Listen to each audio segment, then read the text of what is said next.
order. This is North Brunswick Township Board of Education's meeting, its conference public meeting for tonight, Wednesday, May 27th, 2026. At this time, we will call the meeting to order. If we could all please rise for the Pledge of Allegiance.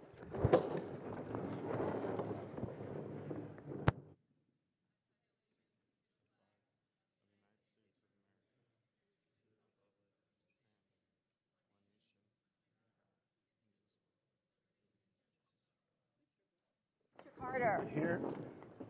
Ms. Cepeda. Ms. James. Here. Mr. Ligori. Here. Dr. Patel. Here. Mr. Singh. Ms. Sinha. Here. Ms. Toth. And Mr. Wen. Here.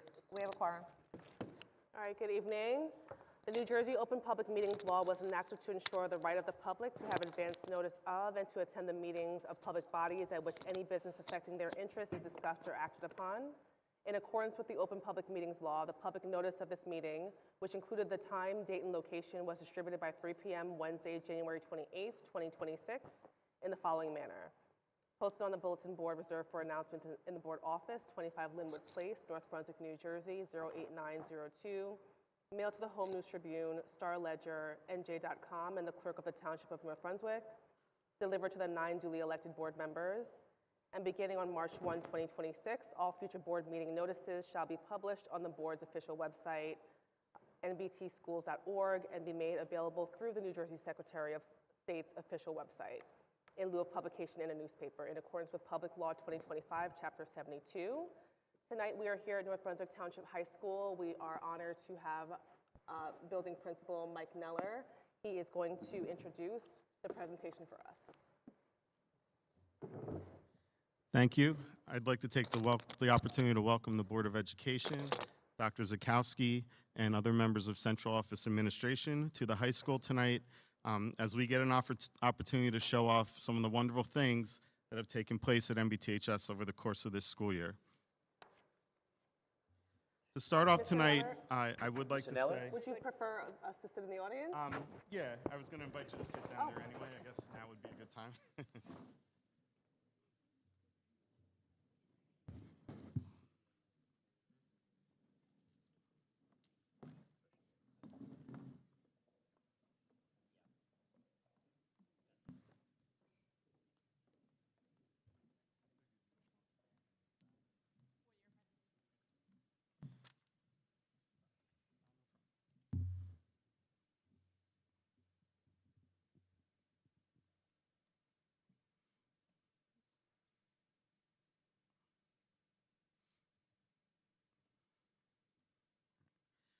To start off, as principal of a fairly large high school in Middlesex County, I have to be completely honest that I could not run this school on a day-to-day basis without the support of a very strong administrative team.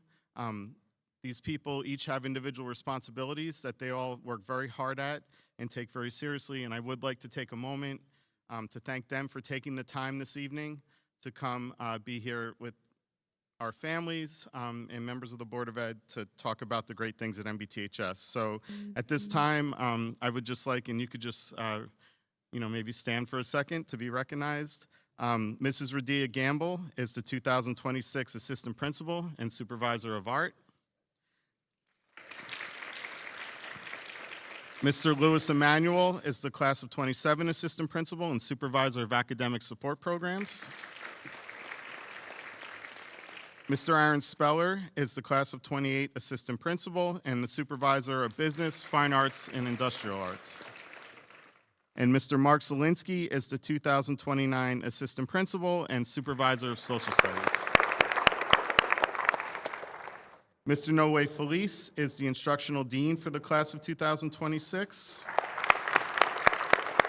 Mrs. Rebecca Petronko is the Instructional Dean for the Class of 2027. Mrs. Kate Bloomer is the Instructional Dean for the Class of 2028. And Ms. Altagracia Ruiz is the Dean for the Class of 2029. We also have department supervisors that oversee, in addition to the assistant principals who supervise departments, we have department supervisors who oversee some of our content areas. Mrs. Carrie Aloisio is our supervisor of math. Mr. Kevin Farrell is our director of guidance and school counseling. Mrs. Janine Lanfear is our supervisor of science. Mr. Sean Morrell is our director of athletics. Dr. Kane Ellis is our district director of policy and communication and supervisor of English. Mrs. Marcy Marks is the supervisor of the Learning Center. Mr. Michael Sipot is our K-12 supervisor of phys ed and health. Ms. Danielle Noodleman is our K-12 supervisor of music. And Ms. Yesenia Morales is our K-12 supervisor of world language and ESL.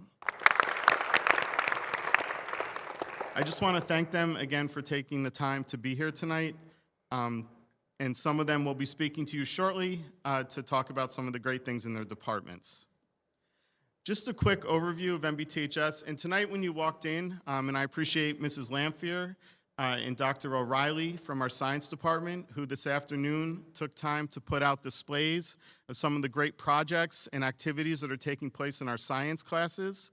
One of the tables they have there highlights our STEM Academy at MBTHS. We currently have 4 cohorts of different classes students can take or coursework students can take in the STEM Academy. Students can take courses if they're interested in studying or possible career in college study in computer science, engineering, medical, and new for this year, environmental science. So we're very excited that the STEM Academy continues to thrive and grow at MBTHS.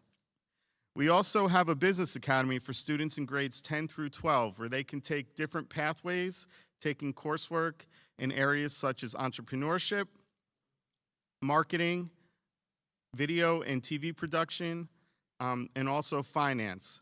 And one of the greatest or great things we're extremely proud of is our Ruby program. Every year we have students from MBTHS who attend a special program at the Rutgers Business School. When the program started back in 2019, we were one of the first 5 schools to participate throughout the state of New Jersey.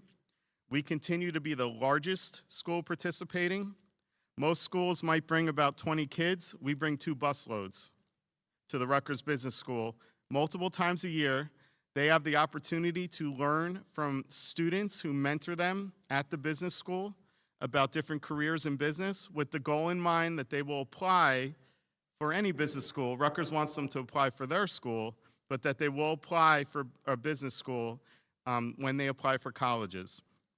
So it's a great program. I love seeing the pictures we get sometimes of our alumni who are now mentors to our students who go to the Ruby program. So that's something we're extremely proud of that Mr. Speller oversees through the business department.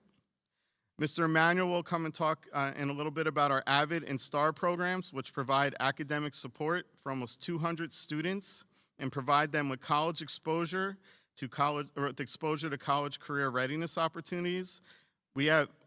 Our goal is for almost 10% of our students every year to be in the AVID program, and we are very close, if not at that goal.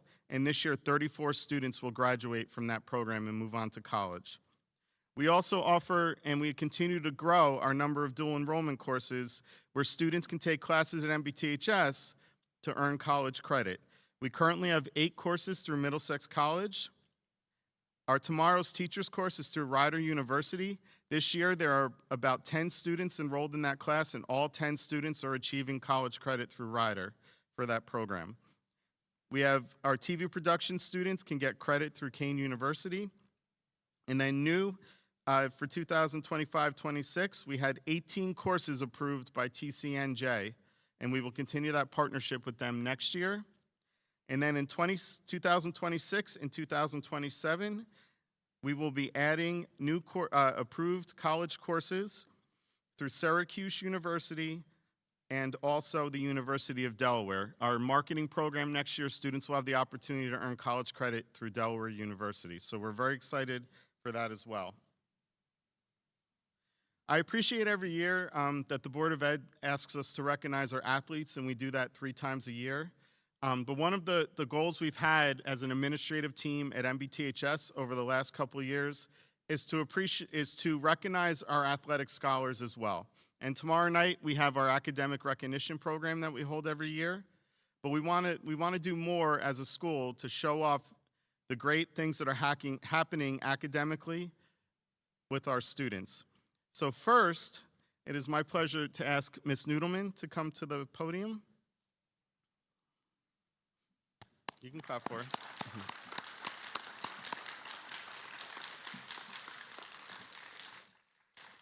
This year, our winter percussion students were recognized as the U.S. Band Scholastic A Standstill Indoor Percussion Champions.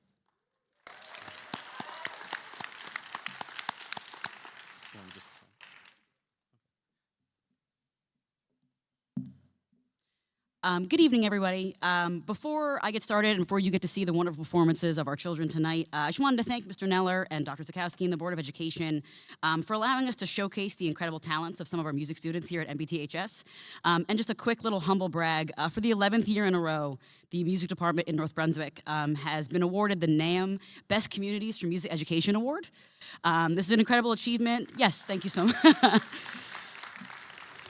It's an incredible achievement that would be impossible without the support of the families here in North Brunswick, the dedication of our students and our staff, and without the support of all building and district administration.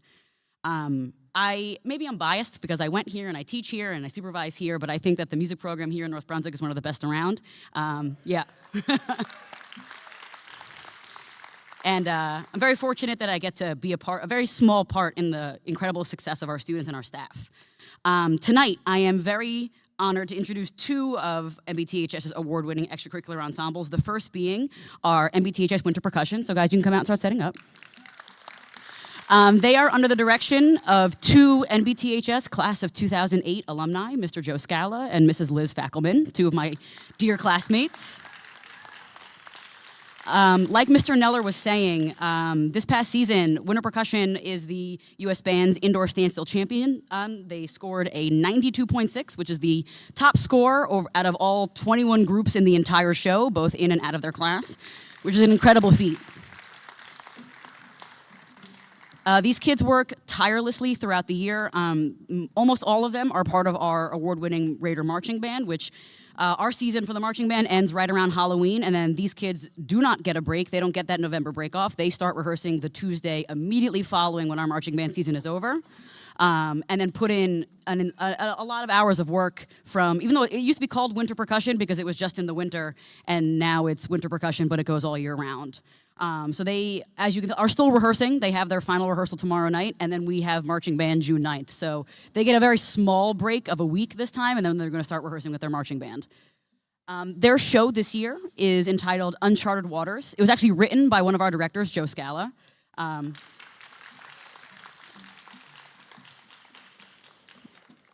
And in just a couple seconds, you'll see, if you can see behind them, there's a couple of students that I would like to recognize, and those are our percussion captains. So when I say your name, just give a quick little wave. One of our captains is Gabriel Lopes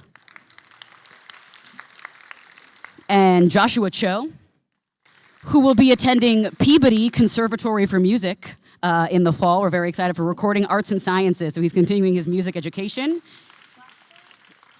And over on the bass, Mr. Victor Popart is our other captain. Did I miss any captains? So I hope those of you in the front row brought your earplugs because it's loud. But they'll be ready in just about a second. So under the direction of Mr. Joe Scala and Mrs. Elizabeth Ackman, the NBTHS Winter Percussion Ensemble.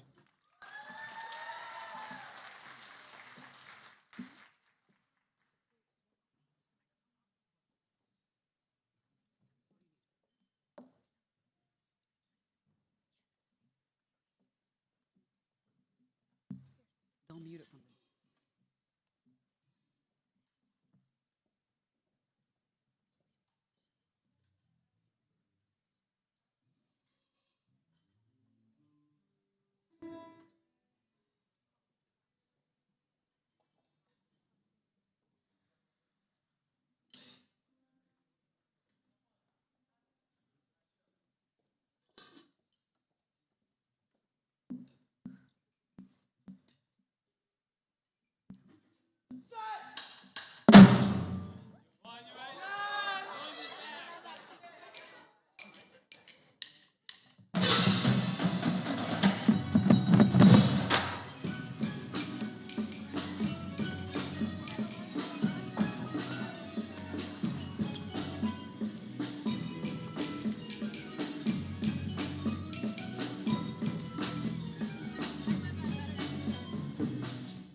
I think it's pretty obvious why they won. Thank you so much, Winter Percussion. Thank you, Mr. Scala, Mrs. Fackelman, for dedicating your time to our students. We are so incredibly thankful for you and your talents and the children as well. The next group that I would love to recognize is our indoor color guard. Our indoor color guard. Who only in their second official season competing in the main indoor color guard region, they finished second place. They jumped multiple classes. So they were in a novice class because it was only their second season, but jumped multiple classes, outscored a ton of groups who've been around much longer than we have to come in second in the entire show. We are incredibly proud of them. The color guard is under the direction of Miss Sarah Wilson and Miss Kayla Wason, who we are so excited to have her as a physics teacher next year here at the high school. We're so very excited to have her on full-time staff. Yeah, that's awesome. Just graduated college yesterday. Yeah, literally just graduated college. The color guard, when I say your name, you can stand up. We're very excited that the color guard is here tonight, so thank you so much for being here. Mariam Buabe, Ish Contractor, Valeria Diaz Medina,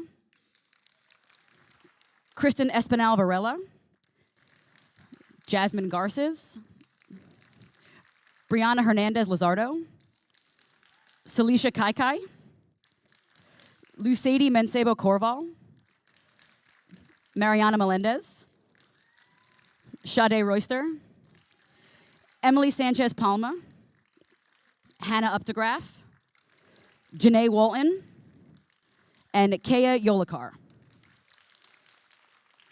Color guard is not something that kids pick up like intramural soccer or baseball leagues. It's something they can't really start until they're at the high school. So a lot of these students that you see have 1 to 2, maybe max 3 years of experience under their belts, and to come in second place is truly amazing. We're very proud of them. For space reasons, we don't have them performing in here tonight, but we do have a link to their championship performance here somewhere.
some of those tricks and tosses that they learn are impossible for my brain to understand. I don't know if anybody's ever held a rifle and thrown it 20 feet in the air and then caught it. I tried it and broke my fingers a couple of summers ago. So these kids doing it just on a normal Monday night is truly incredible. So we're very proud of them.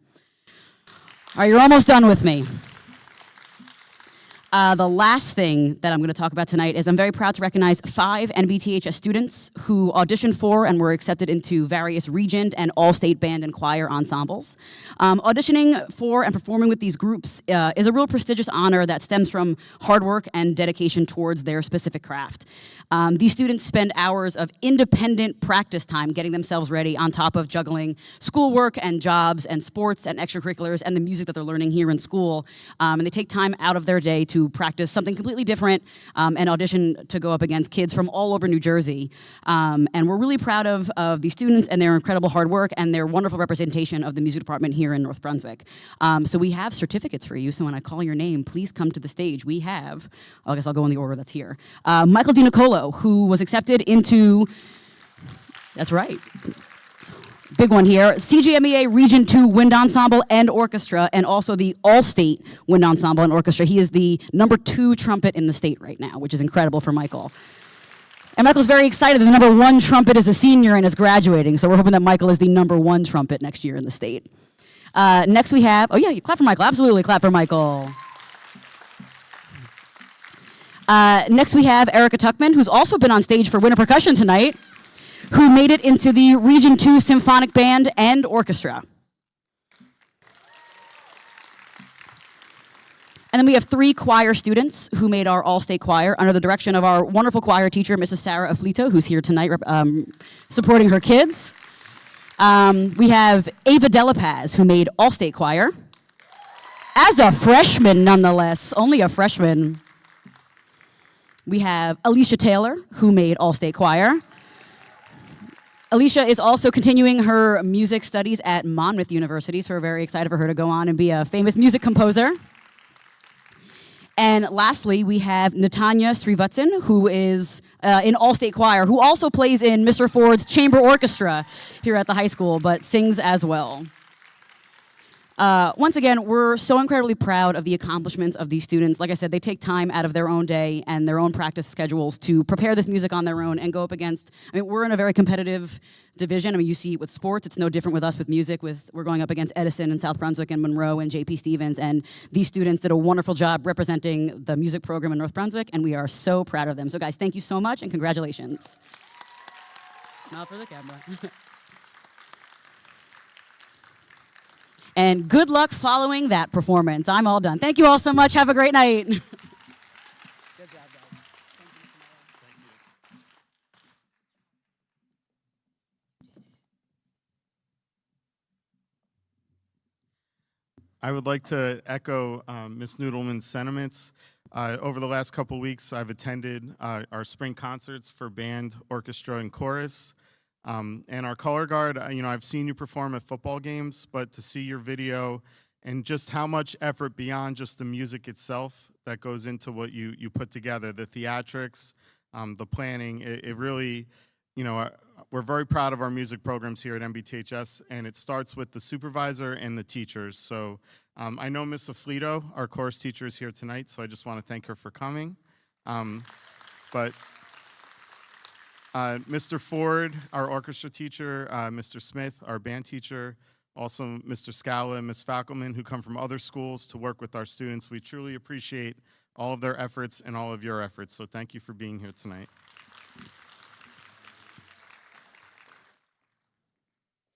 If there was ever a person that I thought could follow Ms. Noodleman, it's Mr. Emmanuel. So I am going to invite Mr. Emmanuel to come up, and he's going to, as I mentioned in my opening, we're very proud of our AVID program here at MBTHS. Mr. Emmanuel serves as the site administrator for the AVID program, and he wanted to give you just an update on our program for this year. Thank you, Mr. Neller. Welcome, everybody. In preparation for this event, I spoke with a council member, board member that I used to coach. He told me I had 80 minutes to speak about Avid, 80, hence the big binder. But I see the crowd is leaving before we even get started, so I'll cut it to 8. Good morning again. Good morning. Tonight, I would like to provide an overview of our AVID and STAR programs. AVID, Advancement via Individual Determination. STAR, Students Taking Academic Responsibility, are 2 programs in which positively impact our school, our staff, and our community. Before discussing the program itself, I would be remiss if I didn't recognize the people who make up our AVID site team. Our AVID site team focuses on leadership, collaboration, and commitment throughout the year. Those members are Dina Fleming, Will Ojeda, Elvis Reyes Colon, Rebecca Cahill, Dan Gorzinski, Allison Briggs, Kim Genovese, Rosalia Crea, and Rachel Darge. Their collective efforts to continue and strengthen both AVID and STAR and the instructional culture at NBTHS. One of the things that we do as an AVID team is meet over the summer, and we discuss how our program can positively impact not just the students at NBTHS, but the teachers as well. In order to have the students succeed, we need the teachers to be on the same page. We all need to work from the same vocal cord, the same idea, the same philosophy. One of those things that we really focused on this year was the definition of rigor. And then through that, strengthening our instruction. So one of the most significant accomplishments that our AVID site team did this year was successfully align our school-wide understanding of academic rigor. What we did was we sat as an academic team, we identified what was different about each department, and we tried to find something similar. We conducted a staff training for the entire high school where we took all of their input, what science did, what math did, what science did, what art did, and their ideas, their philosophies, all blended into our specific high school definition of rigor. That allows all of us, teachers and students, to understand that rigorous work in English can be accomplished the same way as that in art or music or phys ed. So that way, we're all working from the same definition. And that was a major accomplishment for our site team. Each definition is given to this in each of our classrooms. We fortify that through our PLCs, professional learning communities. Our teachers meet in PLCs, whether they're an AVID or regular teachers, and we talk about school-wide definition of rigor, we talk about what rigor looks like, we talk about how students might demonstrate rigorous learning, we talk about writing, inquiry, collaboration, organization, and reading skills. This has allowed AVID principles to extend beyond our AVID coursework and become part of the larger instructional culture of our high school. Now that we understand the role of what our teachers do, let's talk about what our students do. Student accomplishments and post-secondary pathways. Our AVID class of 2026 represents seniors that the results of intentional future planning and individualized student support. Each student has developed a unique pathway that reflects the development and evolution of his or her personal goals. This is a 4-year journey. It's not, we're going to start in September 2 and finish June 30. That's not how AVID works. It starts on the very first day of orientation when they begin as freshmen. So they develop their pathway, they develop their course of work throughout their high school career. Through that, our AVID teachers, our AVID site team members, our school counselors, and families all work together to help them develop this plan. Over their 4 years, they visit a variety of post-secondary opportunities, including 4-year colleges, with some of our county and community colleges, with apprenticeship speakers, and a few of our AVID students see themselves committing to the military. So not every student is going to go to college, but every student is going to find a post-secondary plan, a post-secondary pathway. This is especially meaningful is that our students are making informed decisions based on exposure, preparation, reflection, and long-term planning developed through their AVID time, all 4 years. Of course, we all want our students to go to college. We all want to go, and I'll speak for some of the people out here. There are some of us who are first generation, who weren't born here. That's me. I get it. So going to college is something special and unique to our nation, and something that we all strive for our families, so we can stand on the shoulders of those before us. What we try to do is expose our students to these college visits and get them their ideas that they can achieve this. This is something they can go to. A major strength of our AVID program is that the level of real-world exposure and experimental learning opportunities provided to our students. Every AVID grade level participates in an organized college visit and career exploration experience. For example, our underclassmen often begin by visiting local county colleges to build familiarity and comfort with the college environment. As they grow, our upperclassmen will participate to visits 4-year larger colleges and universities, both in-state and out-of-state, so they can see that it's something that's achievable and something they can be. But in addition to those college visits, representatives and guest speakers also visit our high school. They meet with our students right here in our auditorium, directly speaking with students about academic programs, admission processes, career opportunities, financial planning, and life after high school. These experiences help our students visualize themselves in post-secondary settings. So one of the things we coach our players and our students, vision yourself doing great things. Envision yourself making those opportunities. And that's what our AVID program does for our students. They learn how to ask informed questions. They explore future opportunities and better understanding the connection between their current academic work and their long-term goals. Our AVID program is growing, and it grows at a steady and regular pace. This growth is important because it allows us to maintain program fidelity while ensuring students continue to receive the individual support and high-level instruction that are central to our AVID model. The goal of this program is twofold: to provide students with the organizational, academic, and college readiness skills associated with AVID, and while simultaneously accelerating language and acquisition and student independence.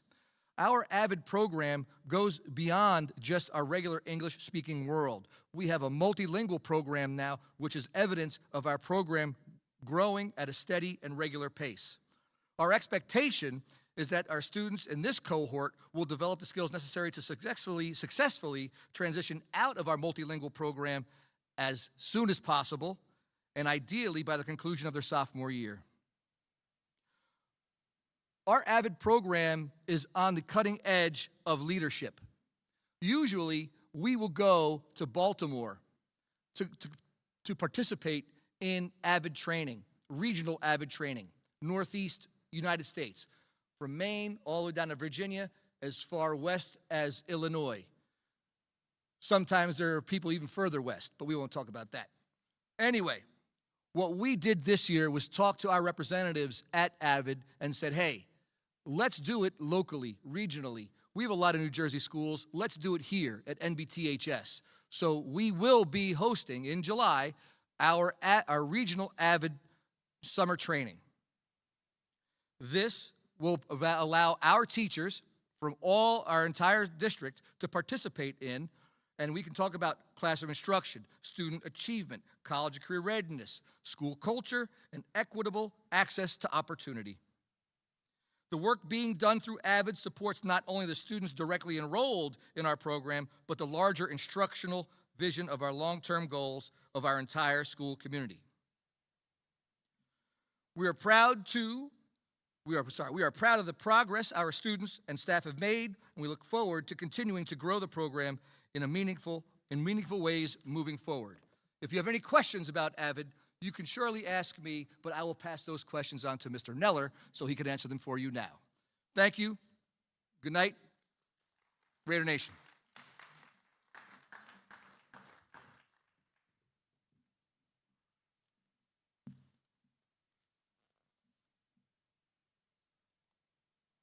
Thank you, Mr. Emanuel, for giving that overview of our AVID program.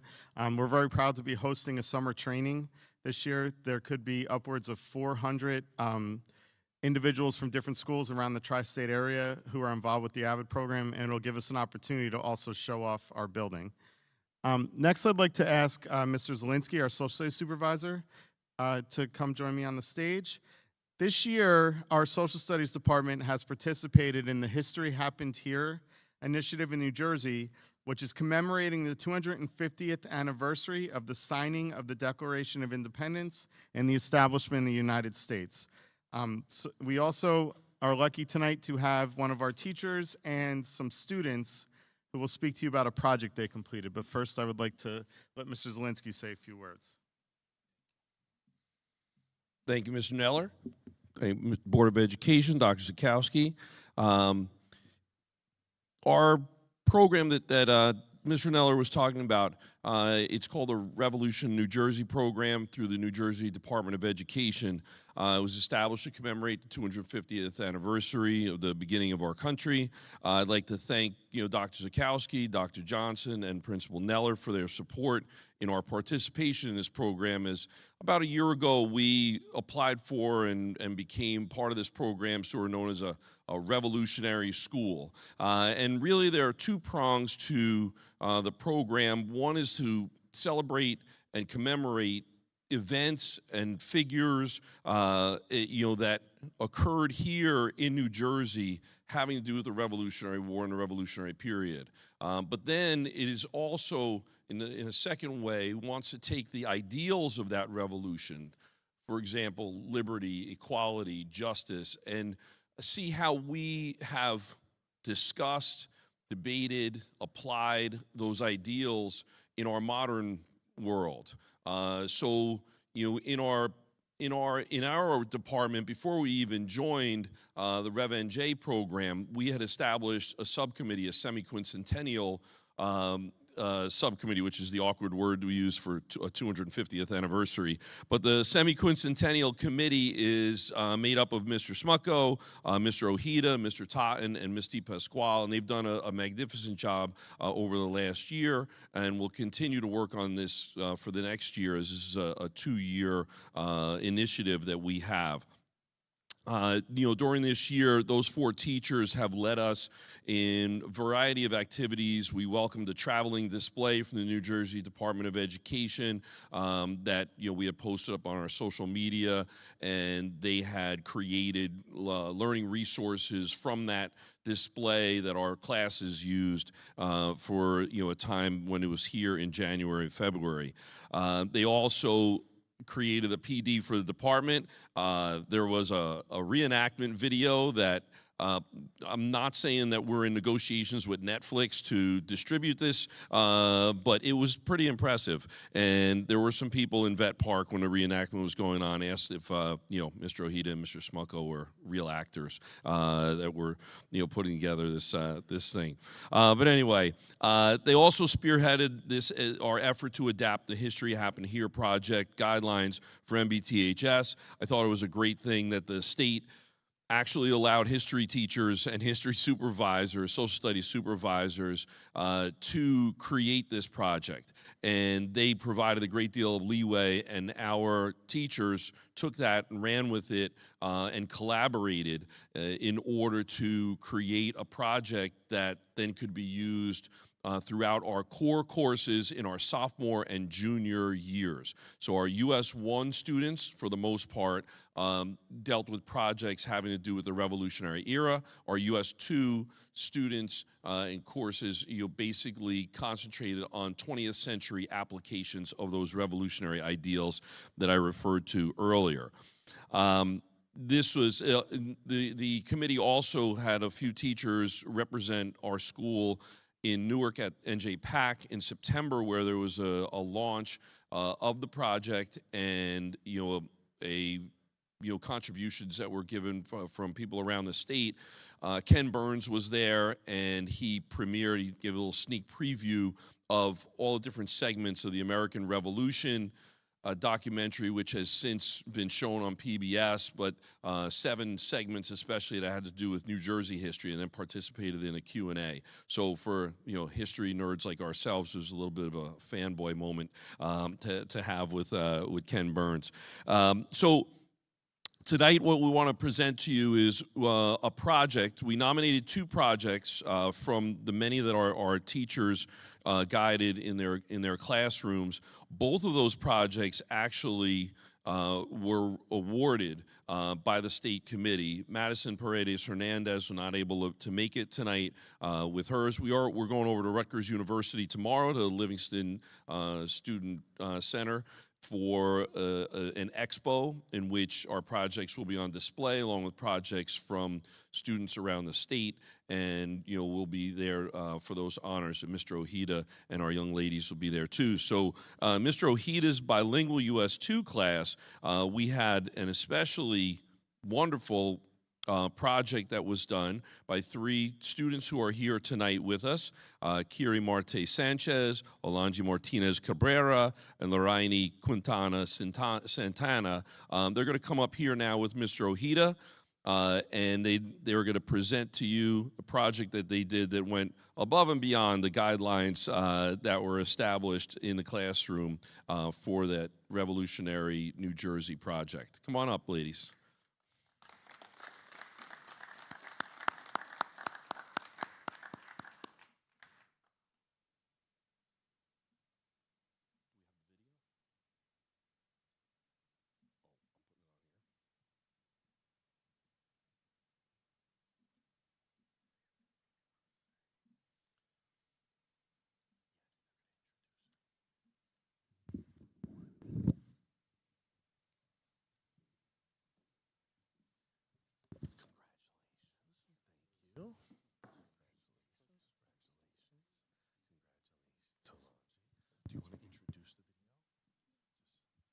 So they're going to introduce the video too, and then we'll show you their finished work. Good night, everyone. My name is Katie. Today, me and my group, Olanji Martinez and Lorraine Quintana, we're going to be presenting a video about Old Mill, Old Queen, and Sabella Park. During this project, we learned so much about the history and the culture behind those places. I hope you guys like it, and thank you.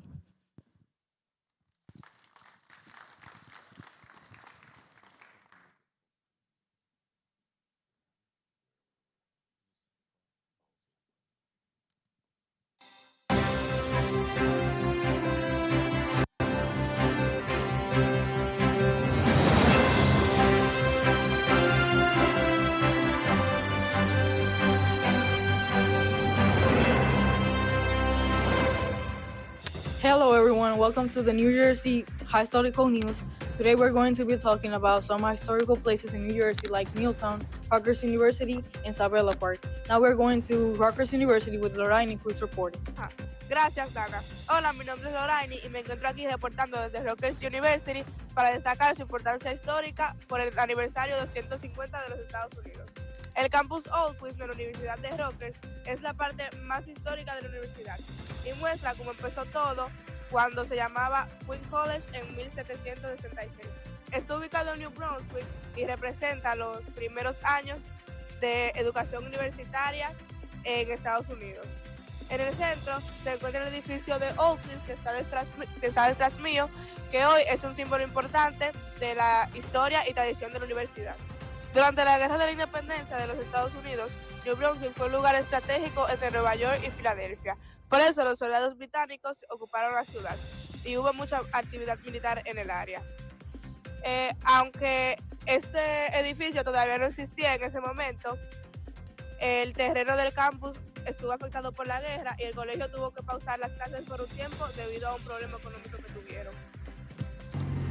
Después de la guerra, nuevas ideas sobre crear un país fuerte y educar a los ciudadanos ayudaron al crecimiento de Rutgers. Con el tiempo, el campus Old Queens llegó a representar la recuperación y progreso de la universidad. Hoy en día simboliza tanto sus raíces coloniales como su conexión con la historia de la independencia y el desarrollo de los Estados Unidos. Esto no solo representa los inicios de la universidad, sino también una época marcada por la búsqueda de la independencia. Eso fue todo por hoy. Vamos con Katie, que está reportando desde Isabela Park. Gracias, Loraini. Hola, mi nombre es Katie y hoy voy a estar reportando desde Isabela Park, North Brunswick, New Jersey. Isabela Park es uno de los parques más grandes y usados de North Brunswick. Este parque fue desarrollado en el 1979 cuando Joseph C. y los habitantes decidieron que necesitaban un lugar público para la comunidad. El parque fue construido usando varios terrenos de 6 Mile Run y desde un principio fue diseñado para ser un lugar en donde se puede hacer deportes, pasar tiempo en familia, entre otras actividades. A través del tiempo, el parque se ha ido modernizando, como por ejemplo, se añadieron cosas como canchas en donde puedes jugar y puedes hacer otras cosas con tus amigos, familia y otras áreas que pueden venir personas de cualquier tipo. Isabela Park tiene una conexión con la Revolutionary War porque aunque no ocurrieron batallas, aquí en este parque está cerca de las rutas claves que usaban los soldados para moverse y también cerca de ríos y granjas que eran importantes para conseguir suministros. George Washington fue una de esas mismas personas que usaron sus tropas desplazándose por aquí para conseguir la independencia y la justicia de su país. Hoy en día este parque sigue siendo muy importante para las personas de North Brunswick, ya que guarda el honor de todas esas personas que ayudaron a contribuirlo, como Joseph C. Con esta placa que tenemos aquí de lado, también tiene la fecha en cuando se inauguró el parque y todo. Y sí, muchas gracias por todo, esto fue todo. Ahora pasamos con nuestra compañera Olangi, que va a estar reportando desde Milltown. Gracias, Katie. Hoy nos encontramos en Milltown, donde se encuentra uno de sus lugares históricos más importantes, el Old Mill, también conocido como Lawrence Brown Mill. El molino data desde 1769, era esencial para los agricultores locales, ya que producía harina para la comunidad. Con el tiempo se convirtió en un importante centro industrial.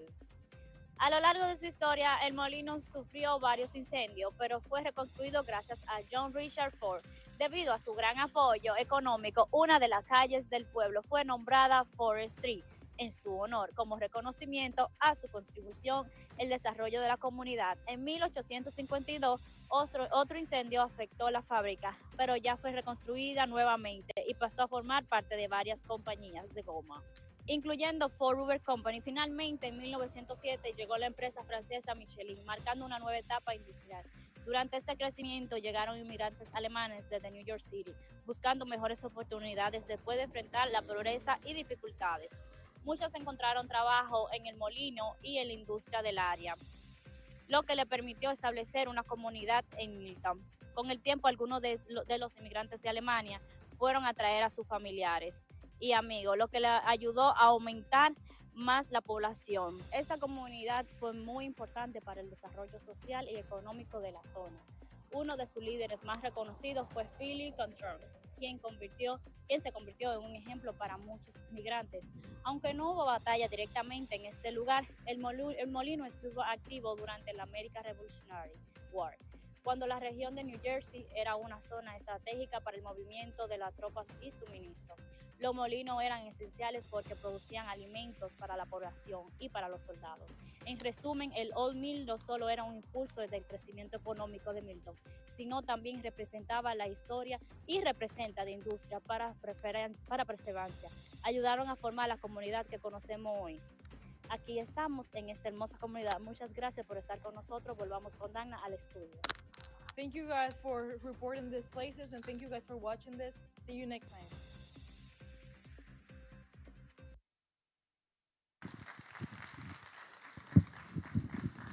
Thank you, ladies. Congratulations. And just a final note, this project was aimed at connecting local history to the larger topics and themes that we study, right, throughout our nation's history and world history as well. And I just want to thank our staff members in the Social Studies Department, because I think they do that every day in the various different courses that we offer, both our core courses and our electives, as we try to prepare our young people to go on to college and out into the workforce in the world ahead of us. And, these kinds of initiatives, of which this is only one, are things that we're really proud of, in our department, and our young people do a great job, and Mr. Ojeda and his colleagues also. So thank you very much for your support.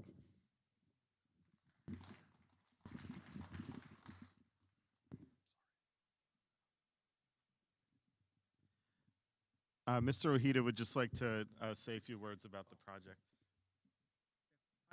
Good evening, everyone. I just wanted to point out these girls, they're part of the bilingual program, so English is not their first language.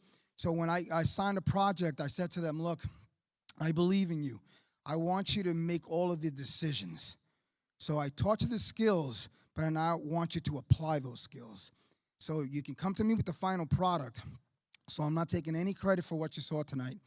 They made the decision, okay, we want to make sure that we are understood.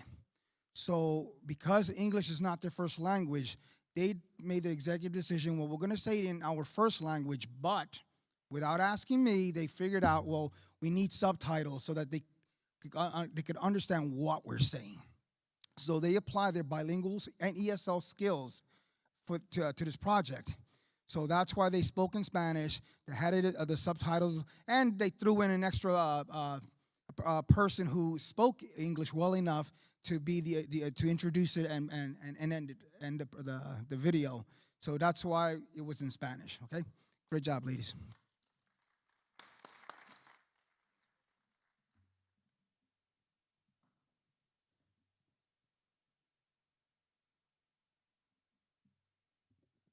Thank you, Mr. Ojeda, for being here tonight, and for our students who came tonight to show their project. I'm very excited to go to Rutgers tomorrow to see you present it. It's going to be a great opportunity for you. I would like to thank the Board of Education. Over the last couple years, the number of students who have been given the opportunity to travel abroad has increased. Over the last couple of years, we had students attend or travel to Spain for a Spanish exchange program, and then their partners from Spain came and visited the United States. We have our German exchange program, which has many years of students traveling to and from Germany.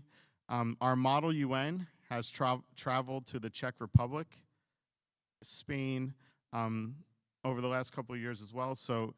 And this year, we had the opportunity for students from our Italian club to travel to Italy with their teacher.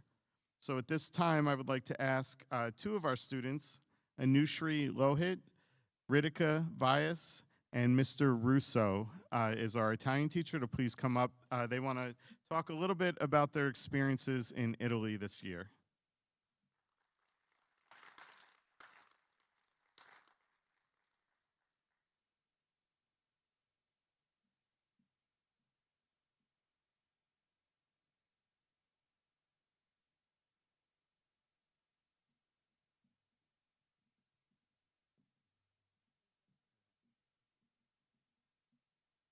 Hello, I'm Ritika Vyas.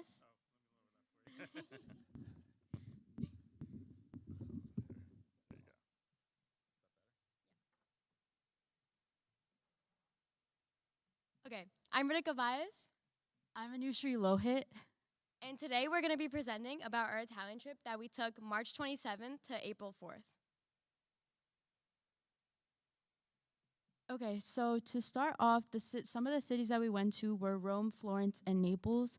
And when we went to Florence, it was a day trip. And when we were in Rome, we went to Vatican City and the Sistine Chapel, which was also a day trip. So the first city that we went to was Rome.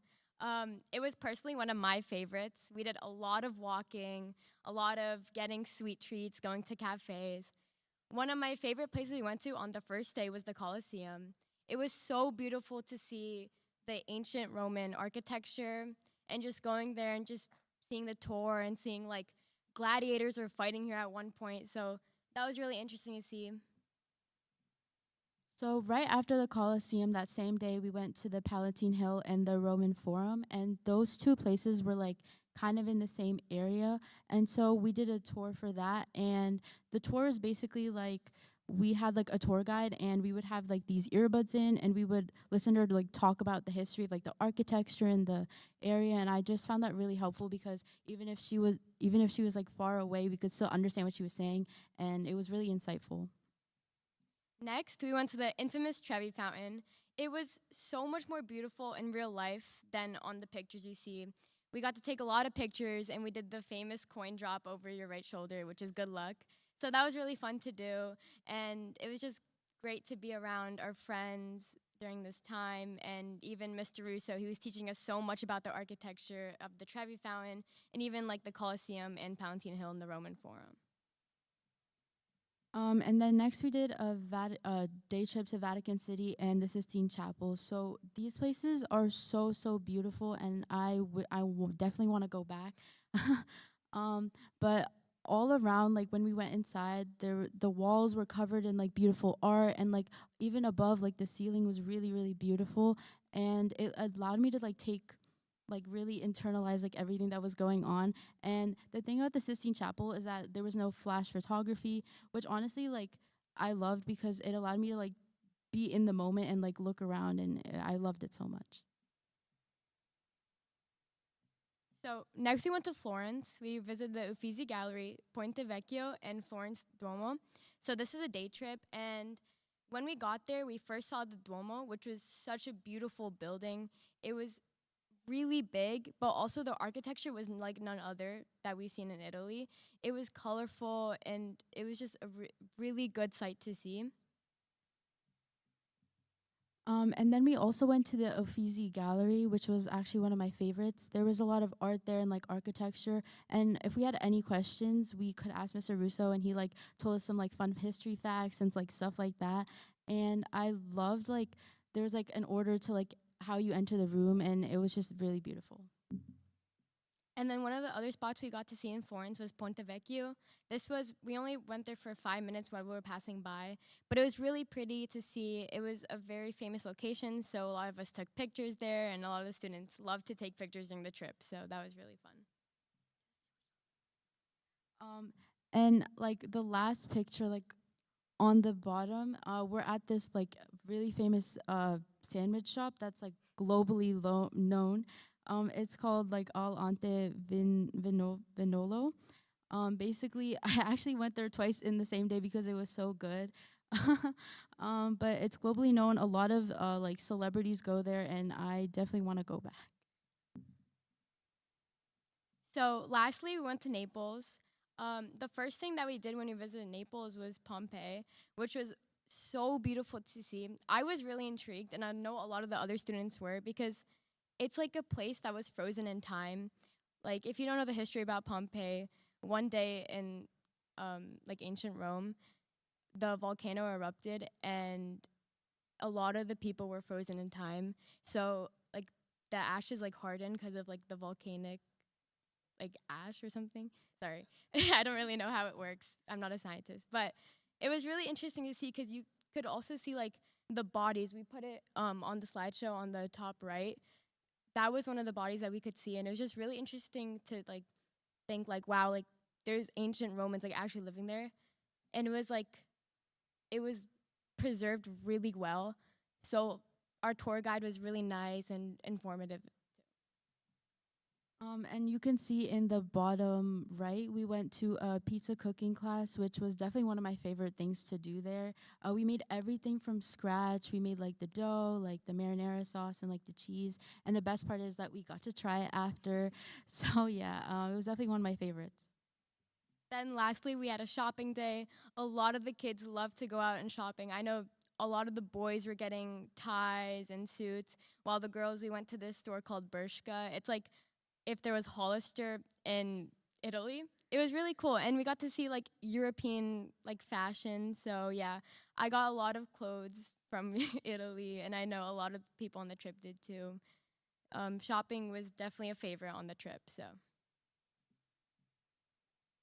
Okay, and lastly, the biggest takeaway from this trip is definitely the friendships that I made. I've made some of my like long life like friends from this trip with people that I didn't think I would get like so well along with and like connected, because we're in the same class, but we take like different like levels. So I'm just so grateful to have met these people, and we definitely plan on going together as a group again. If there was one word to describe this trip, I would say family. I think the biggest thing that I did take away from it was the people that I talked to and met. It was like in a big amount of like smiles and laughing. And at first I wouldn't really think that I would be talking to these people, But then when I got on this trip, like I loved every single one of them. So I think the Italy trip showed me like to always broaden my horizons to who I talk to. I could talk to anybody and become friends with them. So I think that was one of my big takeaways from the trip, that I've like made a family here. So next we have a little video to present to you guys.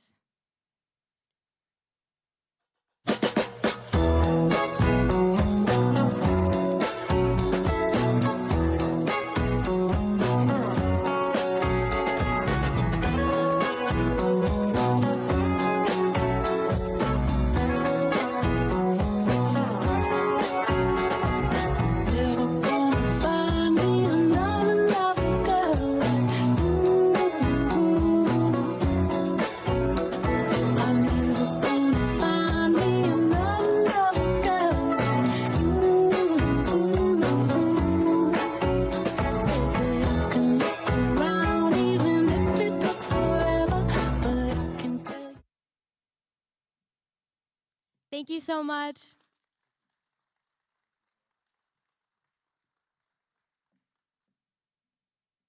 Senor Russo. I just wanted to address the board and Dr. Zagowski directly and echo Mr. Neller.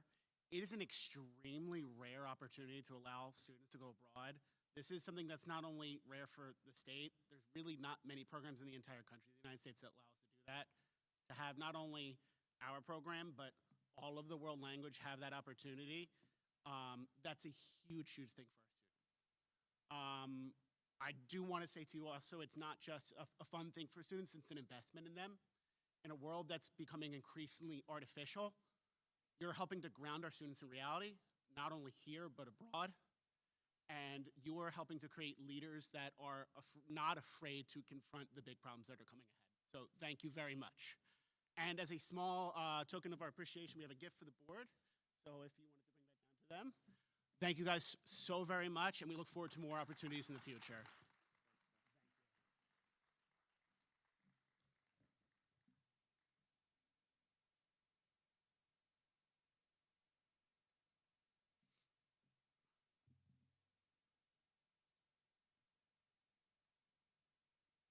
I want to thank Arushni and Ritika for putting a presentation together. I only spoke to them last week, and they put a lot of effort into that, their presentation, and of course, Mr. Russo for being here. One of the things we're very proud of at MBTHS is the opportunities that our students have. And outside the classroom, the opportunities to create core memories. And I believe that those students who went on that trip have a memory that will last a lifetime for them. And again, I'm very grateful to the Board of Education for supporting us and Dr. Zagowski to make that trip possible for our students. They went this past spring break.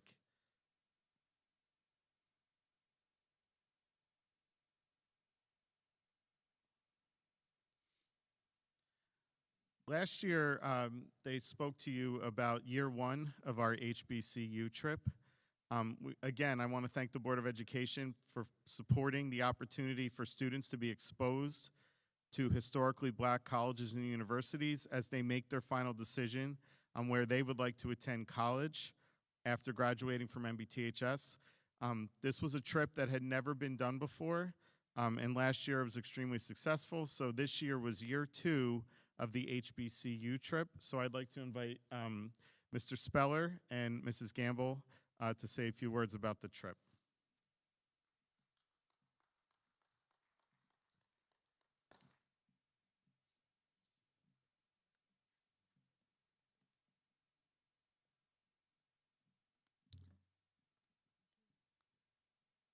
Good evening, and thank you for the opportunity to speak tonight about the HBCU trip. Just to give a little background, HBCU stands for Historically Black Colleges and Universities. And fun fact, there are over 107 federally recognized HBCUs in the United States.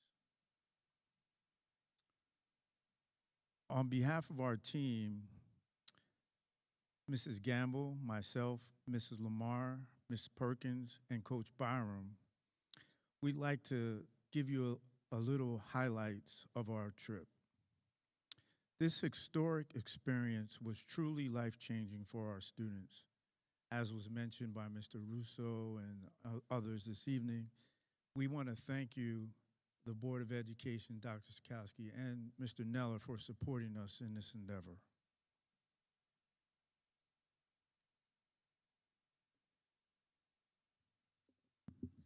Beginning in November, the board supported us to attend the Malcolm Bernard HBCU College Fair, which provided exposure to a wide range of historically Black colleges and universities through the campus information. The on-site mission opportunity and direct engagement with college representatives. Due to the high level of student participation, 2 buses were required to transport our students and our staff. This experience focused on the access and exposure and building initial college connection. As a result, our seniors achieved an impressive 78 college acceptances on spot. 35 of the students that were there, yes. They received four of the students received full rides to the scholarships, to the schools, and 4 of them received partial scholarships. So congratulations to those students. The November fair and the April HBCU college tour was 2 distinct but equally impactful experience for our students. While the November fair introduced the students to a broad range of the colleges on the settings, the April tour provided an immersed opportunity for students to visit the campus in person, and as they would say, to be able to go down south, to engage directly with the faculty, the coaches, and current students across several of the HBCU schools. We attended 5 universities, which included Morgan State, Norfolk State, Hampton, North Carolina A&T, and Delaware State.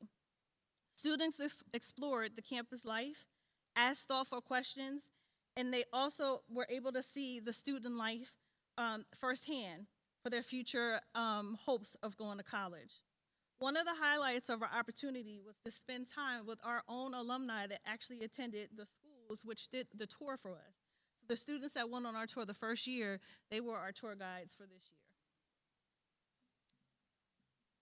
I have to say, they cut out my alma mater, North Carolina Central University, from the first tour to the second tour, but we're going to reinsert that great university next year.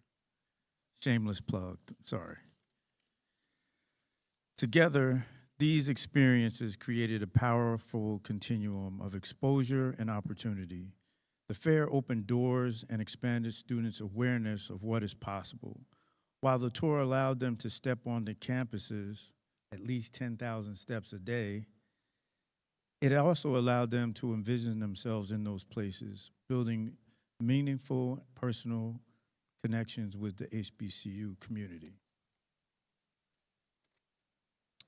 These opportunities have helped our students move from awareness to aspiration and from aspiration toward action. We're deeply grateful for your continued support in expanding opportunities and helping shape our students' post-secondary pathways. Thank you.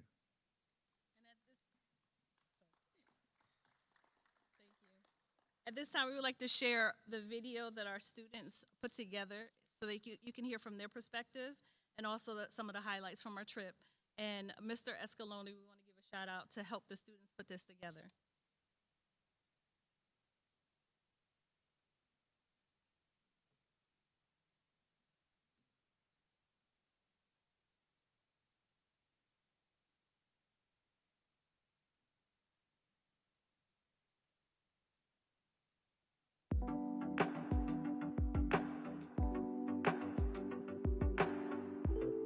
Before this experience, I didn't really know much about HBCUs. I think maybe 2 years ago, I kind of learned what it was, like historically Black college or university. And I feel like mostly on social media, it's kind of just viewed as like a party school. I feel like a lot of people think when they think of HBCUs, they think of partying.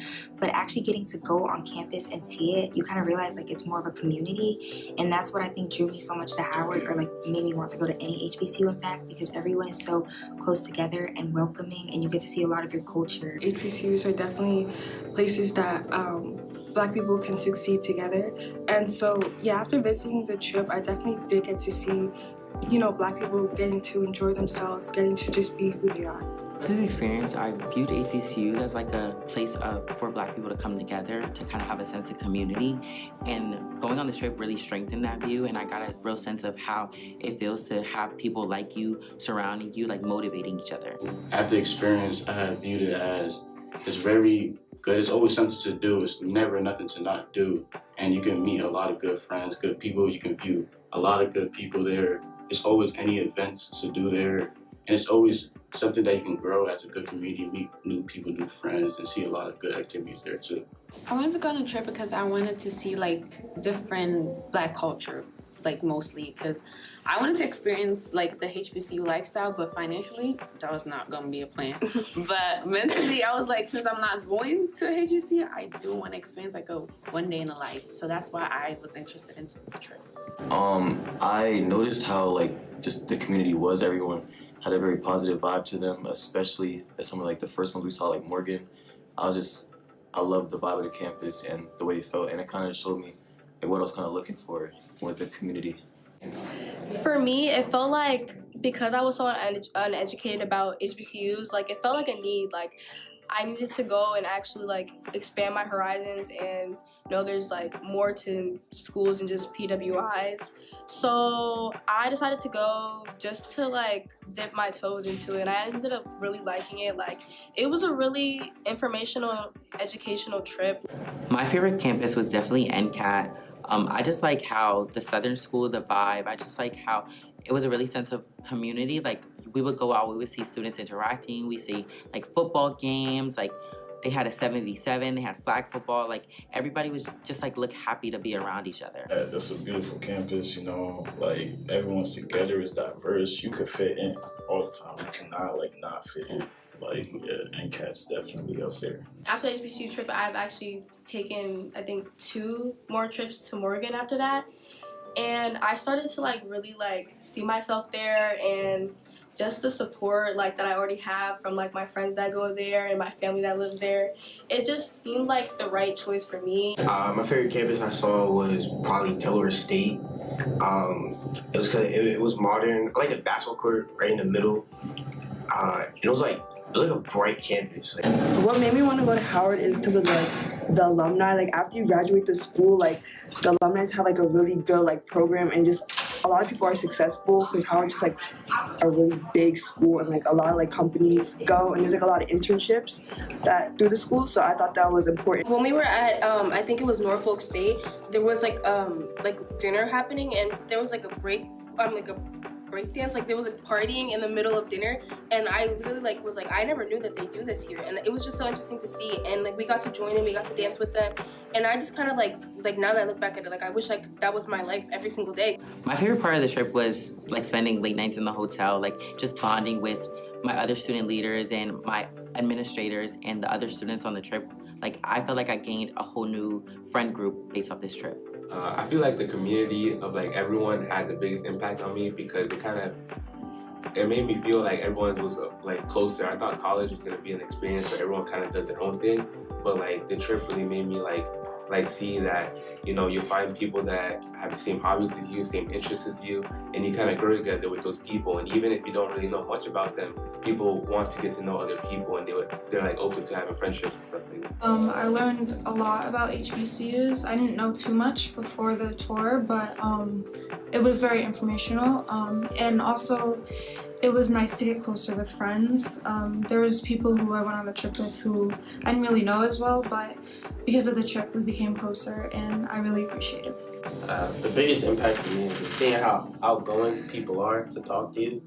You know, with high school, it's like everybody's in their own bubble, you know, and with college, it's like, you know, now that you're in a new environment, you like kind of have to be outgoing and connect yourself with other people. I didn't get to go on the trip because of my injury, but I know like leading up to it, just being able to like talk with everyone, and like even like Alfreda, Justina, Khadija, we've all known each other, but I feel like our bond like just grew closer. I'm the lady, like I was back there, like oh, I wish I went on this trip. So if you were thinking about going on this trip, just go on it. Don't second guess yourself like I did. In all, I think this trip is really worth it. It's a really good experience. You know, you get to leave with your friends, visit new schools, and most importantly, you get to leave the state. You know, some people don't have the opportunity to do that and to really explore And to do that with your friends is also another special experience. So I want to say thank you. Thank you. Thank you guys. Thank you. Thank you. To Mr. Neller, the principal of North Brunswick Township High School. He really supported us the whole time during this trip. Our first time doing it and our second time doing it. You know, he was always there to help us, and he was basically one of the biggest backbones of this trip. Miss Gamble, Miss Perkins, Mr. Byram, Mr. Speller, Miss Lamar, Mr. Escalona for taking our pictures and help editing our photos and helping out with our HBCU trip.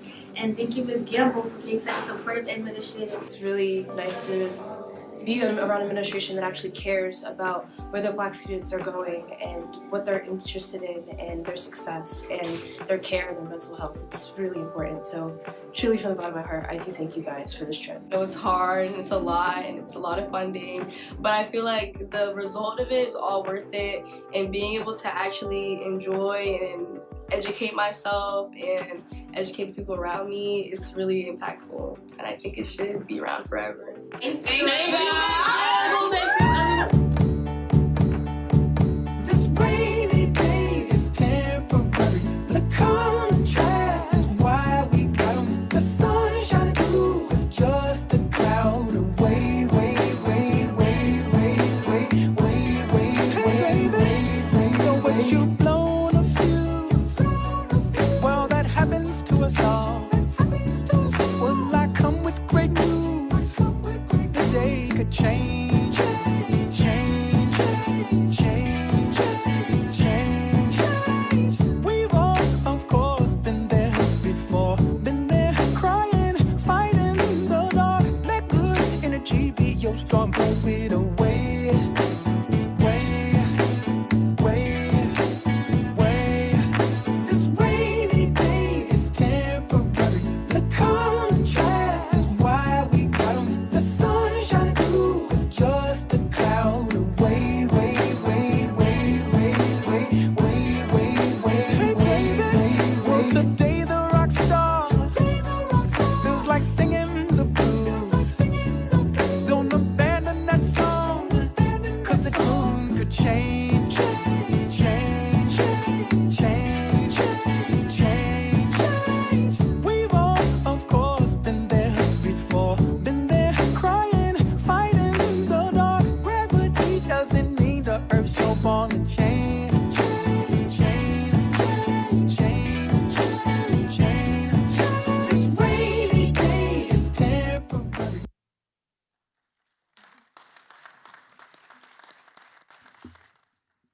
So thank you again for allowing us to go on the trip. I also wanted to mention that our students, like I said, they put together the video, but they really took the initiative. The amount of money that they raised this year was over $15,000 for them to be able to go. So I just wanted to say congratulations to all of our students and their hard work and their parents.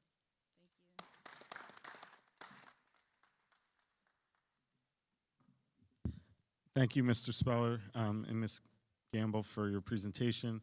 I do want to say, you know, like they mentioned, it's just like the Ruby program at Rutgers. It's great to see our alumni are now mentoring our students as they go to visit these institutions.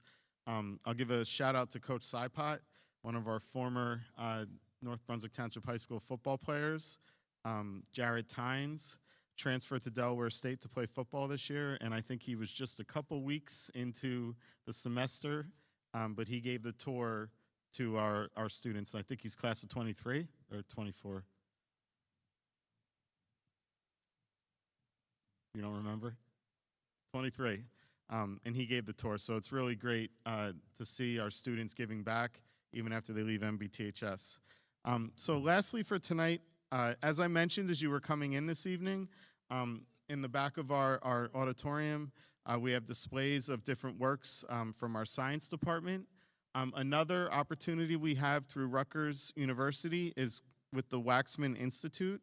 Dr. O'Reilly has done a lot of work with them over the past few years and given our students the opportunity to work through Rutgers University through the Waxman program. So I'd like to welcome Dr. O'Reilly, Mrs. Lanfear, and some of our students from the Waxman Scholars to come up to give our final presentation for the evening. You just have to click on that.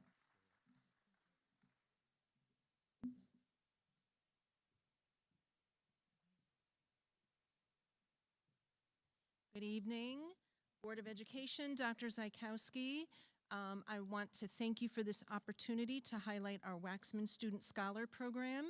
I also would like to thank our student scholars and their families who have come tonight. This is a program, again, it's called the Waxman Student Scholar Program. It is a Rutgers-led initiative.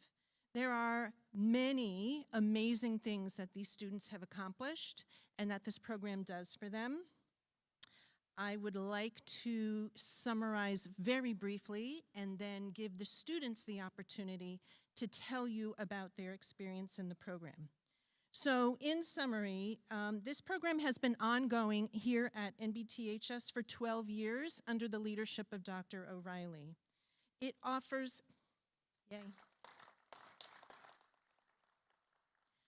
It offers students graduate level opportunities, not bachelor's level opportunities, graduate level opportunities in biomolecular research, and they really are adding to the field of research in DNA and its applications.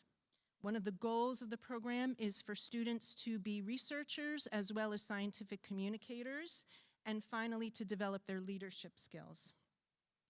As students have worked in this project, one of their goals is to research their work that they've done in the lab and develop a DNA clone that is worthy of being published in the National Library of Medicine at NIH. This is a very significant opportunity for students. Over the years, we have 75 and counting publications in NIH through our work with the Waxman Student Scholars Program. There's, again, a lot to share, and a lot of it is very technical.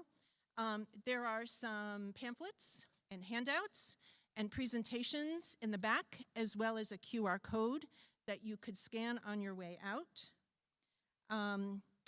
And so really my goal here tonight is to turn the description over to our science researchers, communicators, and leaders. So with that said, I am going to present Ashwin Bhatia. He is one of the students who has published. He is also the president of our Science National Honor Society. And I would also like to make sure you're aware, although the program has been ongoing for 12 years, with the support of the board, Mr. Neller, the curriculum office, as well as Dr. O'Reilly's continued involvement, we now have a class so that students can officially be recognized. It was sort of happening informally for many, many years, and this year we have a class and a way for students to get this on a transcript, but while keeping the other pathways for our busy students to still be able to participate outside of the school day. So again, Ashwin Bhatia, he is going to lead the student-developed presentation on the Waxman program.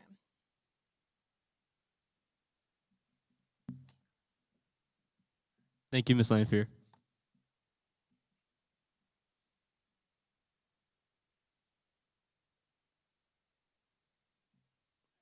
Good evening, parents and staff and Board of Education.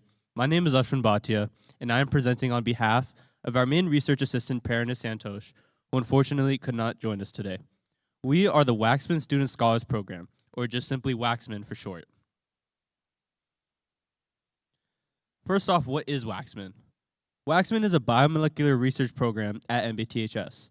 We dedicate the school year to performing challenging research investigations in order for our students to publish real data on the National Center for Biotechnology Institute, or the NCBI. Rather than hypothetical situations in a classroom or studying words on paper, we perform genuine research, physically operating science for real-world health applications. Waxman revolves around a species of duckweed called Landota punctata, a plant with immense potential for the healthcare industry. We study this plant's proteins through a number of laboratory protocols, including polymerase chain reaction, restriction digest, and DNA purification. But besides laboratory skills, we learn bioinformatics skills, where we learn to compare and examine DNA sequences. As wordy and complicated it may sound, our students have taken the time to learn in-depthly about all these procedures for a successful publication. Our program students have been pushing out research for over a decade, with over 70 DNA clones published onto NCBI. In the previous year alone, we had 12 DNA clones published, and we have nearly 20 DNA clones to be published this year. But why is Waxman a unique program? Waxman, to me, is a unique program because it doesn't just provide university-level classes like our AP classes, but provides university-level experiences. Experiences shape scientists more than anything. It allows us to reach into our textbooks, reach into our lecture notes, and really feel what's happening in our world. Waxman's experience has shaped many of our students' skills and knowledge, leaving students prepared for the shift in science technicality from high school to university. Waxman has also steered many students into the realm of STEM. I myself had no idea what path to choose in my junior year of high school until I joined Waxman, which revealed the excitement behind scientific research and left me satisfied for the impact I made through that research. But most of all, Waxman recognizes the potential in just simple high schoolers. Yeah, Waxman taught me biology, it taught me molecular science, but more than anything, it taught me that I don't need a university degree or extensive rigorous scientific background or a 12-page long resume to research and make an impact. Waxman taught us that all we really needed was a passion. At the end of the auditorium is our Waxman booth, where you can find information on the application for Waxman for the 2026 to 2027 year. We will also be running as Ms. Lanfear a special honors class for Waxman, as well as its after-school counterpart, which you can find more about, again, at the Waxman booth. I'd like to give a special thanks to Ms. Lanfear, our science supervisor, Mr. Neller, our principal, Dr. Brian Zakowski and the Board of Education, Dr. Frederick Johnson, Dr. O'Reilly, our Waxman advisor, and the Waxman advisors at Rutgers University, Dr. Andrew Vachon, Ms. Sue Collette, Mr. John Brick, and Dr. Janet Mead. Thank you.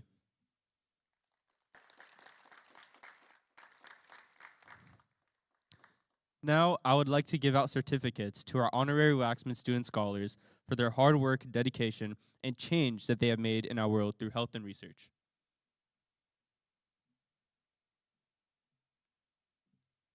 Lasia,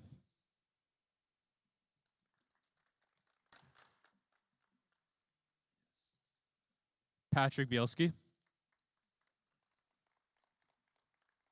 Arnav Dogra, Chris Joshi, Soham Mishra, Kayla Rajan,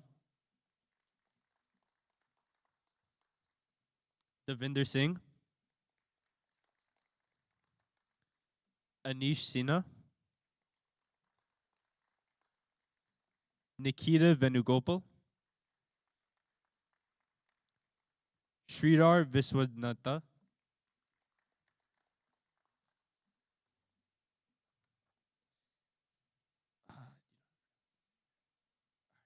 and a couple of people unfortunately cannot be present today, but I'll also read out their names for recognition.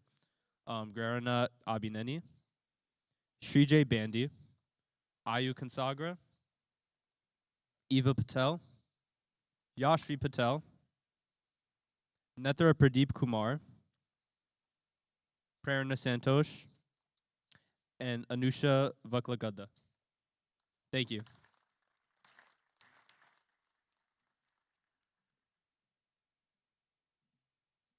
Thank you. Finally, we would like to recognize our student leader scholar. So each year, Rutgers selects a student lab leader. From each school, they attend the Summer Institute and do all of this work in preparation for leading the next group of students here at the school in collaboration with Dr. O'Reilly. So they function as a lab assistant. Our Student E. Coletta Student Scholar for 25-26 is Prerna Santosh, and unfortunately, she was unable to attend this evening, so we did have Ashwin in her place. We would like to announce that Rutgers has selected our next student scholar. Our next student Coletta student scholar is Patrick Bielski. At this time, we would like to have Patrick come forward. He will receive his lab coat as a student leader, and the baton of the micropipetter will be passed to him.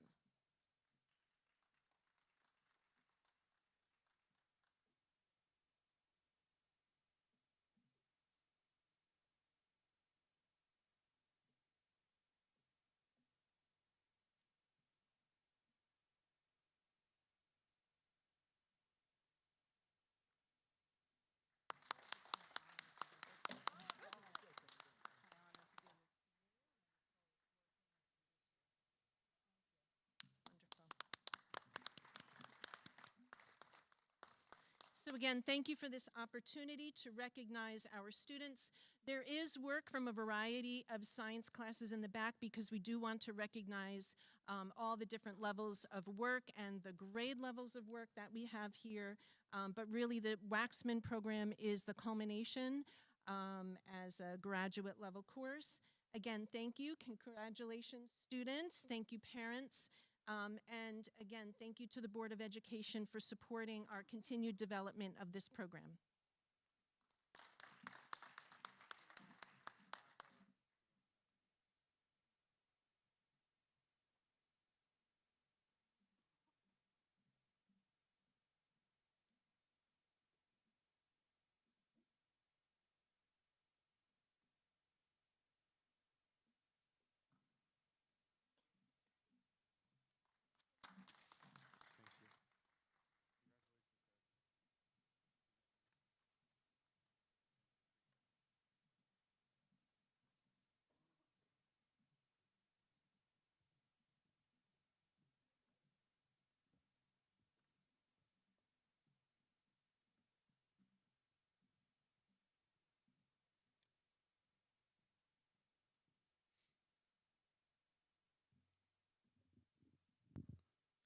First of all, I want to thank our students and their parents. I know you were the last presentation of the evening, and it's been a long night, but I want to thank you for your patience and for staying till the end to see their presentation. I do want to thank Dr. O'Reilly. She goes above and beyond to work with our students. She gives countless hours outside of the school day working with them, so I do want to thank her.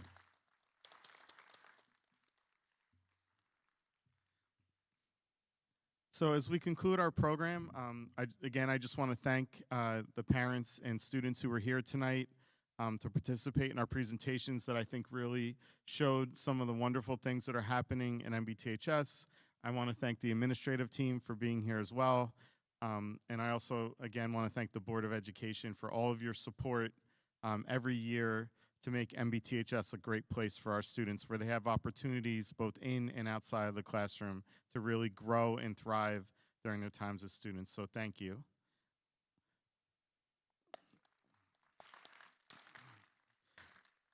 Tomorrow night we do have it is a busy week, so tomorrow night we have another long night, but we have our academic recognition program, which is always an exciting year to recognize our student scholars. That's in the Commons at 7 p.m.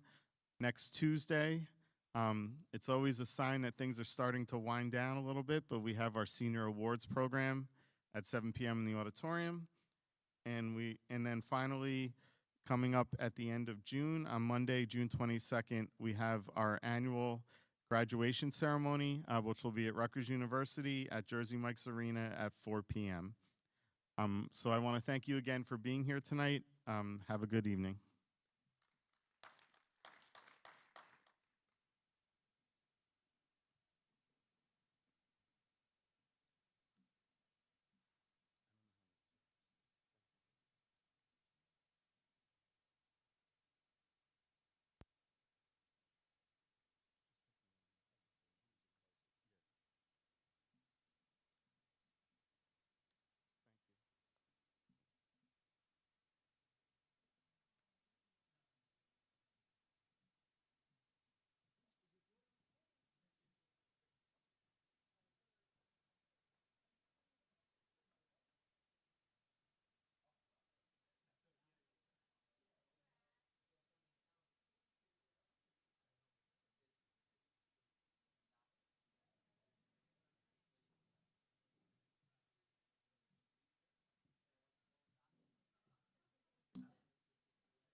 All right, we are going to return to our business here to continue our meeting.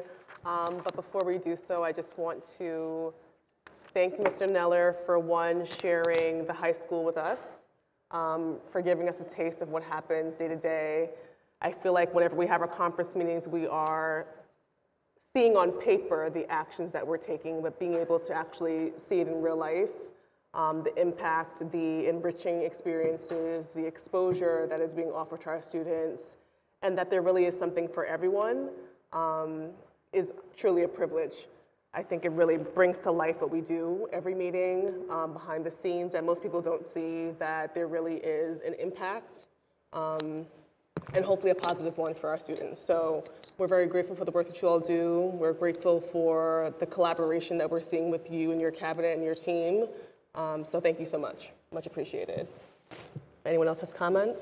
Madam VP, I just wanted to say to Mr. Neller, I asked him today, because we were here all day, Dr. Ellis, Ms. Rumbo, and Ms. Keita, as we were running around the high school, and I said, Mr. Neller, what's going on? In the morning, we had our Learning Center Children Field Day, then we ran in, had a wonderful Holocaust presentation, then we had an unveiling of student work for the driver's education mural, and then there was various other activities going on. And I said, Mike, what do you call this? And he says, just another Wednesday. Wow. So it was great to see the state of the schools and get a chance to experience the kind of the hard work that goes in day to day. And thank you for really giving us a taste of the child's experience in this school.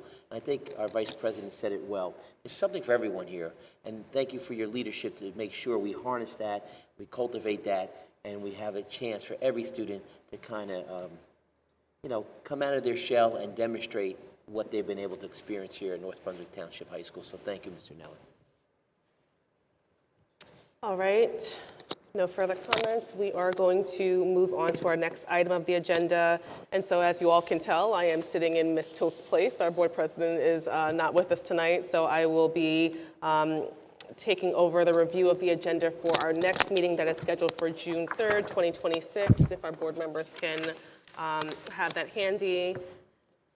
As always, the review of our agenda is just letting the public know that we have obviously had discussions, our conference and committee meetings to go over the items that are listed here. And this is just to make sure that we are seeing what is being set forth for our next meeting. So we'll be looking at pages 1 and 2, pages 3 and 4, pages 5 and 6, pages 7 and 8, pages 9 and 10, pages 11 and 12, 13 and 14, 15 and 16, 17 and 18, 19 and 20, and we are concluding with page 21. All right, at this time, we will have public session on agenda items only. If there's anyone from the public that wishes to come forth and speak, please do so now. Okay, seeing none, I would like a motion to close the public portion of the meeting. So moved. Second. All in favor? Aye. Is anyone opposed? This session is closed. And at this time, we will open it up for a public session on any matter. If anyone from the public would like to so speak, please come forward. Also seeing none, can I have a motion to close the public portion of the meeting? So moved. Second. All in favor? Aye. Is anyone opposed? This session is closed. All right, having no executive items tonight, we will close the meeting. It is now 8:48 p.m. If I can have a motion to conclude? So moved. Second. All in favor? Aye. Anyone opposed? We are adjourned. All right, have a Thank good night, you. everyone. Thank you, Ms. James.